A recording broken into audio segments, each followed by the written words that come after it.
ଜମିଜମା ଭାଗବଣ୍ଟାକୁ ନେଇ ସାନ ଭାଇର ଆକ୍ରମଣରେ ବଡ଼ ଭାଇର ମୃତ୍ୟୁ, ସାନ ଭାଇ ଥାନାରେ ଅଟକ, ପୁଲିସର ତଦନ୍ତ ଜାରି।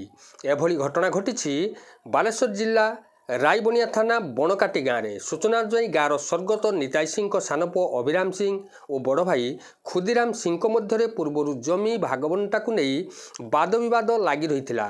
ତେବେ ଗତ ସୋମବାର ଦିନ ସାନ ଭାଇ ଅଭିରାମ ଜମି ଭାଗବଣ୍ଟାକୁ ନେଇ ବଡ଼ ଭାଇ ଖୁଦିରାମଙ୍କୁ ଠେଙ୍ଗାରେ ଆକ୍ରମଣ କରିଥିଲା।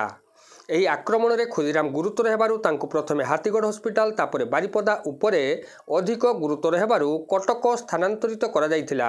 ମଙ୍ଗଳବାର ଖୁଦିରାମର ଚିକିତ୍ସାଧୀନ ଅବସ୍ଥାରେ ମୃତ୍ୟୁ ଘଟିଥିଲା ବେଳେ ଗତକାଲି ସନ୍ଧ୍ୟାରେ ଗାଁ ଶ୍ମଶାନରେ ଶେଷକୃତ୍ୟ ସମ୍ପନ୍ନ ହୋଇଛି। ଏନେଇ ରାଇବଣିଆ ଥାନାରେ ଲିଖିତ ଅଭିଯୋଗ ହୋଇଥିଲା ବେଳେ ଅଭିଯୁକ୍ତ ଅଭିରାମ ଫେରାର ଥିଲା। ତେବେ ରାଇବଣିଆ ଥାନା ଅଧିକାରିଣୀ ରୂପାମୁଦ୍ରା ପଣ୍ଡା ଓ ତାଙ୍କ ଟିମ୍ ଅଭିରାମକୁ କମରଦା ଅଞ୍ଚଳରୁ ଗିରଫ କରି ଅଧିକ ତଦନ୍ତ ଜାରି ରଖିଛନ୍ତି।